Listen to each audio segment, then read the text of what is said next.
I'm in the flesh. I ain't never ducking the smoke. I just want to know you gonna hang up this time. Hold on, brother. You getting excited. Turn, you got me in your Oh, my feedback. You bad. got Yeah, I got you. Yeah, I got you. My bad. I'm in the you, flesh. I ain't never ducking the smoke. I just want to know you gonna hang up this time. Hold on. I got you.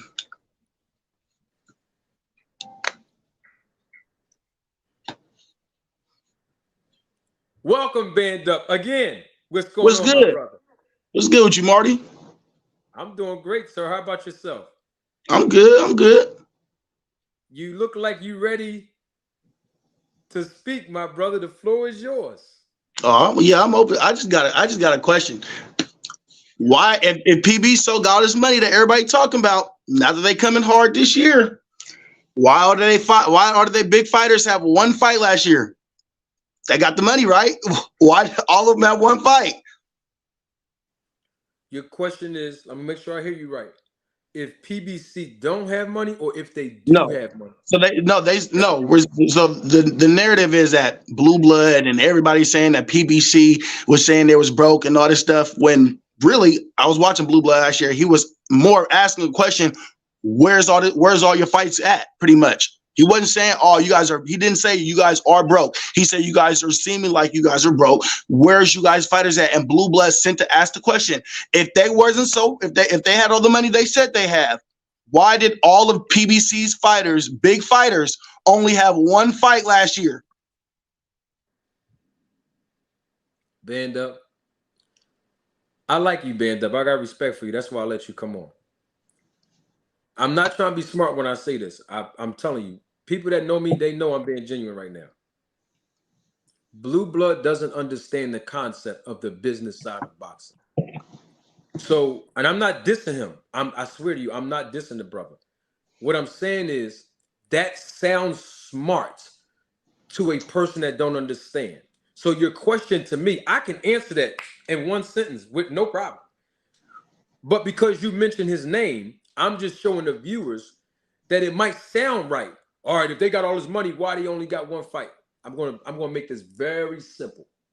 I'm gonna ask you one question. You don't have to give the direct answer. You can just say many as an answer if you want. If you don't know the direct answer. How many fighters do Al Heyman manage? I have zero idea. I'm still learning. All right.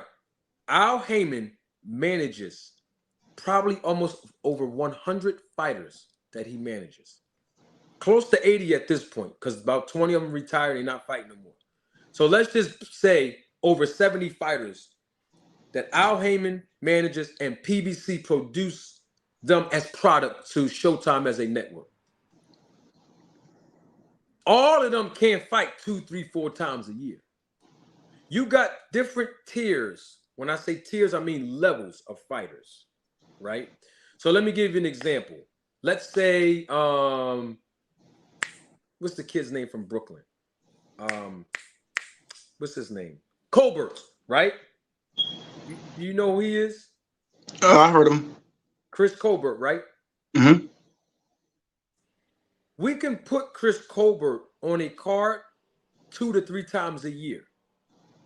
He's not a world champion. He has skill, and he's a good ticket seller. We can do that for him. Tim Zoo, you recognize who he is? Yeah. We can put Tim Zoo on the card two, three times a year. He's not a world champion. He's a good ticket seller. When we talk about guys who got championship titles, like a Jamel Charlo, we can put him on the card for maybe once or twice a year.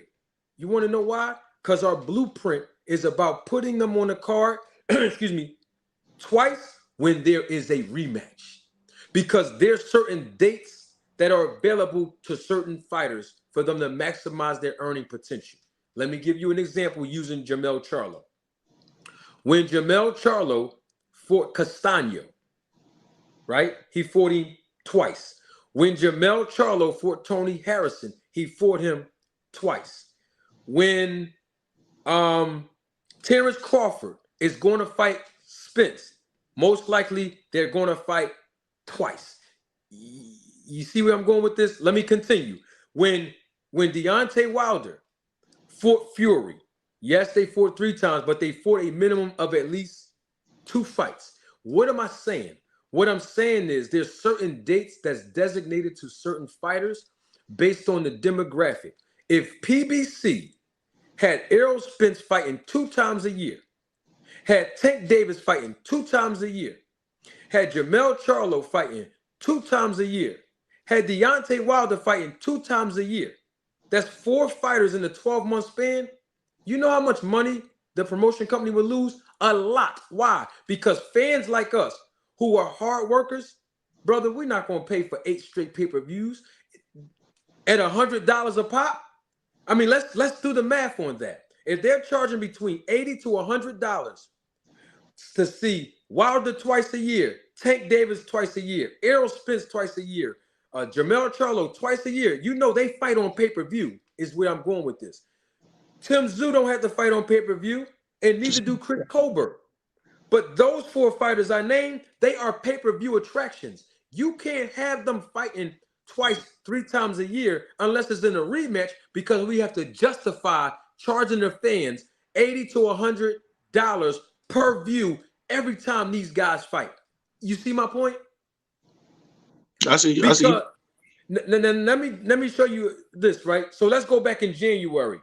When Tank Davis fought Hector Garcia in January, right? Then he fought Ryan Garcia in what, April? That's good business. Why? We let 90 days go by before we come back and say, now we want you to pay for this Ryan Garcia Tank fight. Because no disrespect to Hector Garcia, but nobody really wanted Tank to fight. Nobody was asking for, Tank to fight Hector Garcia. Nobody was asking for him to fight him. We wanted the Ryan Garcia fight. So, yeah, anytime Tank fight, we got to put him on pay-per-view, but we got to find him the right dance partner. But we can't have him fight, we can't have him fighting Hector Garcia, taking $80-something from you as a fan, have him fighting Ryan Garcia, taking another $80-$100 from you, and then 3 months after that, we're going to have you spend another $80 to $100 again to see Tank fight somebody else. Why? Because now we got to save that slot. We got to save that June or July slot for Crawford and Spence. You understand what I'm saying? So what I'm trying to say is PBC have all the product. They have the product. And I always compare PBC fighters to other promotional companies that have other product. You got Boost Mobile, Oscar De La Hoya, Top Rank, they got Boost Mobile over there. But we got to keep it 100. PBC got Android and iPhone product over there, bro. So it don't matter if they fighting once a year, twice or 3 times. The bottom line is they're getting pay-per-view exposure. Pay-per-view audience is different from a regular streaming audience. This is why I'm teaching business now. This is why Terence Crawford can go on ESPN. Remember when he was fighting on ESPN with no pay-per-view?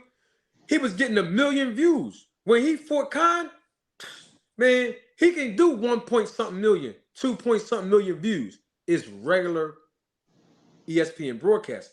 But when you put him in there with a fighter and it's time to do ESPN Plus for the pay-per-view arm, Crawford is not a big seller. He can sell a regular audience, but he can't sell the pay-per-view audience. And that's the difference. So what I'm saying is, now that Crawford is over here, he don't have to worry about the low numbers because he's with the people that put their money where their mouth is when it comes to production and marketing. Terence Crawford is going to make way more money than he did with Top Rank here with PBC. If it was not so, he wouldn't have signed, and they wouldn't have signed Canelo within 90 days. And hopefully they go get Devin Haney so he can go ahead and fight Tank next. They are the new wave right now. So what I'm saying is, I agree with your point. Why are they letting their fighters fight 1 time a year? It's to protect their fan base. Nobody's going to sit up there and watch all 4 of those fighters fight every 3 months and pay $80 to $100, 80 to 100, 80 to. That's a lot. When you really think about it, that's a lot of money. Not just that the fans got to pay. I have a question for you. I got you, Jamal. Hold on 1 second, Jamal. Okay. That's not just a lot of money that the fans got to pay. This is why I said about Blue blood not understanding the concept of business, because that sounds smart, but listen to this. You know how much money Showtime and PBC got to put out? They got to put out all of this money just to even galvanize us to buy the fight. When they market and program and do different, like they have an all access, you know, to build up on a fight. It takes time to build up a fight. So you got Wilder, Charlo, Spence, and Tank, 4 of the guys that's making most of the money over there at PBC. And, you know, if you add Danny Garcia, he's a big ticket seller too. My point is, if you just add those 4 fighters and you let them all fight every 3 months, the bottom line is, how much time is it going to take to build up the promotion of the fight just for one fighter? It's going to take months. They got to do a 6-city press tour. They got to do press conferences. They have to do interviews. They have to be scheduled at certain places so that Showtime's cameras can come and actually record them and provide footage for the all access episodes and stuff. All this stuff take time and money, bro. So you can't have all 4 fighters fighting twice, 3 times a year when all 4 of those guys are pay-per-view attractions. It's hard to put them back on regular Showtime. Yeah, so now, you see what I'm saying? Yeah, I see what you're saying. I definitely see what you're saying.